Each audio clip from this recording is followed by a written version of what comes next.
ഏ ആ ഞാൻ പോയിരുന്നു. അതെ, പുതിയൊരു പടം, സിനിമ തന്നെ. സിനിമയിലെ നമ്മൾ പാസിങ് ഉണ്ടല്ലോ, പാസിങ് ഷോട്ടിന് വേണ്ടിയുള്ള ഓഡീഷൻ ഉണ്ടായിരുന്നു. അപ്പോൾ അതിൻ്റെ ഓഡീഷന് പോയി. അത് അങ്ങനെ ചെന്ന സമയത്ത് 10,000 പേരുണ്ടായിരുന്നു ഞങ്ങൾ. അപ്പോൾ എല്ലാവരോടും കൂട്ടി നിർത്തി ഒറ്റ ഓടിക്കലാണ് നടന്ന് ഓടാൻ പറഞ്ഞു ഡയറക്ടർ. അങ്ങനെ അപ്പം ഞാൻ മാത്രം ഓടിയില്ല, ഞാനവിടെ നിന്ന്. അപ്പോൾ ബാക്കി എല്ലാവരും ഓടി. അപ്പോൾ ഞാൻ മെല്ലെ ഡയറക്ടറുടെ അടുത്തേക്ക് എന്നിട്ട് ഞാൻ ചോദിച്ചു, സാർ അതെ ഓടണ എന്ത് സിറ്റുവേഷനാണ് അത്, ഓട്ടത്തിൻ്റെ അതൊന്ന് പറഞ്ഞാൽ കൊള്ളാമെന്ന് പറഞ്ഞു. ആ പുള്ളിൻ്റെ അടുത്ത് പറഞ്ഞു, അതായത് നിങ്ങളുടെ ഒരു ശത്രു, ഈ ഓടുന്ന ആൾക്കാരുടെ ഒരു ശത്രു മരിച്ചൊക്കെയാണ്, അപ്പോൾ അത് ഉൾക്കൊണ്ടിട്ട് ഇവർ ഓടുകയാണെന്ന് പറഞ്ഞു. അപ്പം ഞാൻ വേഗം എൻ്റെ കയ്യിൽ നിന്നൊരു സാധനം കൂടി എക്സ്ട്രാ ഇട്ടേക്കാം, മറ്റവർ ചെയ്യണേക്കാൾ എന്നുള്ള രീതിയിൽ ഞാൻ എന്ന് വെച്ചാൽ ഈ ഓട്ടത്തിനിടയ്ക്ക് ഞാൻ എൻ്റെ ശത്രു മരിച്ചതിലുള്ളൊരു സന്തോഷവും ഇനി എനിക്ക് ആ ശത്രു എനിക്കില്ലല്ലോ എന്നുള്ളൊരു ദുഃഖവും കാണിച്ചുകൊണ്ട് ഞാൻ ഓടി. അപ്പോൾ അത് ആദ്യം നമ്മൾ സന്തോഷത്തിലോടെ ഇരുന്ന നേരം, സന്തോഷത്തിൽ സങ്കടത്തിലുള്ളത്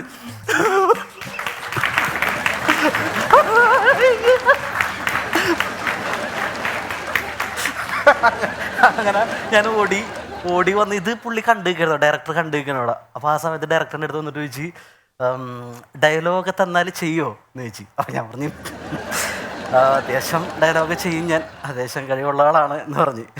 അപ്പോൾ പറഞ്ഞു, ശരി, അപ്പോൾ ഒരു ഡയലോഗ് തരാം. ഡയലോഗ് ഇതാണ്, നമ്മൾ ശവം എപ്പോഴാണ് എടുക്കണേ, ബോഡി എപ്പോഴാണ് എടുക്കണേ എന്നുള്ള സംഭവം എന്ന് പറഞ്ഞു.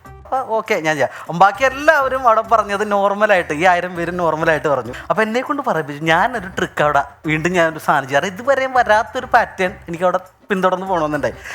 എനിക്ക് കിട്ടിയ ഡയലോഗ് വെച്ചിട്ട് ഞാൻ നമ്മുടെ ഹിന്ദോള രാഗത്തിൽ അഷ്ടമിച്ചിറ ജതി വെച്ചിട്ട് ഒരു സംഭവം പാടി.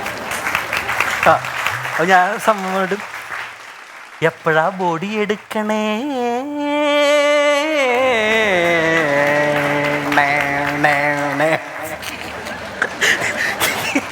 ഇത് കേട്ട ഉടനെ തന്നെ പുള്ളി അത്ഭുതമായി ഇവിടെ നിന്ന്. ഡയറക്ടർ എൻ്റെ അടുത്തിട്ട് വന്നിട്ട് പറയാണ്, അതായത്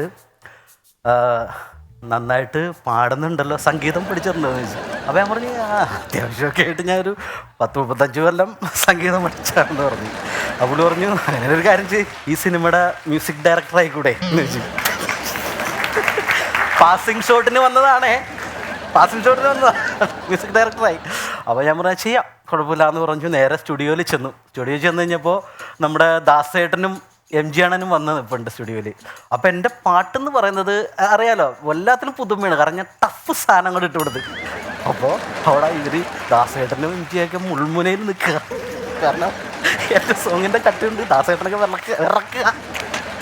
MG അണ്ണനോട് ഞാൻ പാടുമെന്ന് ചോദിച്ചപ്പോൾ MG അണ്ണൻ നേരെ, ഞാൻ ഇത്തിരി വെള്ളം കുടിച്ചിട്ട് വരട്ടെ എന്ന് പറഞ്ഞിട്ട് പുള്ളി അങ്ങാട് പോണ വഴിക്ക് അവിടെ ഇരുന്നൊരു ഫ്ലവറിൻ്റെ ഒരു ചട്ടിയിൽ വെച്ചിരുന്നത്, ഈ ഫ്ലവർ തട്ടിപ്പുള്ളി താഴെയിട്ടുണ്ട്, അവൾ പോയി കളഞ്ഞു. പിന്നെ ഞാൻ പുള്ളിനെ കാണുന്നത് പറയാം നേടാന്ന് പറഞ്ഞ അമൃതയിലെ പരിപാടിയിലാണ്. അപ്പോൾ ഈ ഫ്ലവർ തട്ടിമറിച്ചിട്ടില്ലടാ, ഞാൻ ഫ്ലവർ തട്ടി താഴെയിട്ടില്ല. അപ്പോൾ ഈ ഫ്ലവർ ചട്ടി ഞാൻ നേരെ എടുത്തിട്ട് ആ ഇരുന്ന ഡയറക്ഷനിൽ, കറക്റ്റ് ഡയറക്ഷനിൽ ഞാനവിടെ സെറ്റ് ചെയ്യണത്. ഈ ഡയറക്ഷൻ കണ്ടപ്പോഴേക്കും പ്രൊഡ്യൂസർ ഇതൊക്കെ കണ്ടിട്ട് ഓടി എൻ്റെ അടുത്ത് വന്നിട്ട് ചോദിക്കണം, ഇപ്പം ഇതൊരു ഡയറക്ഷനിൽ വെച്ചില്ലേ, അങ്ങനെയാണെങ്കിൽ ഈ സിനിമ ഒന്ന് ഡയറക്റ്റ് ചെയ്തുകൂടെ? ശരിക്കും ഞാൻ പാസിങ് ഷോട്ടിന് വന്നതാണേ, അതിന് ഓർക്കണം ഡയറക്ടറോട്. അപ്പോൾ ഞാൻ വിചാരിച്ചപ്പോൾ എനിക്ക് ആദ്യമായിട്ടൊരു പാസിങ് ഷോട്ട് തന്നൊരു ഡയറക്ടർ, പിന്നെയാണെങ്കിൽ എനിക്ക് ആദ്യം ഒരു ഡയലോഗ് തന്ന ഡയറക്ടർ, എന്നെ ഓടിച്ച ഡയറക്ടർ ഇവിടെ അടുത്ത് നിൽക്കുമ്പോൾ ഞാൻ പുള്ളിയുടെ ഒരു അവസരം നമ്മൾ ഒരിക്കലും തട്ടിയെടുക്കുന്നത് ശരിയല്ല. കാരണം അത് നമ്മുടെ മനസ്സിന് നിരക്കാത്തതാണ്, അതൊരു ശാപം കിട്ടുന്നൊരു പരിപാടിയാണ്. അപ്പോൾ എൻ്റെ ഇപ്പോഴത്തെ ഒരു സിറ്റുവേഷൻ അനുസരിച്ച്, എൻ്റെ ഒരു നിയമം അനുസരിച്ച് ഞാൻ എന്തെന്ന് വെച്ചാൽ ഈ ശാപം അങ്ങോട്ട് ഏറ്റെടുത്തു. ഞാൻ ഇതിൻ്റെ ഡയറക്ടറായി, ശാപം വഴിപോട്ടെ.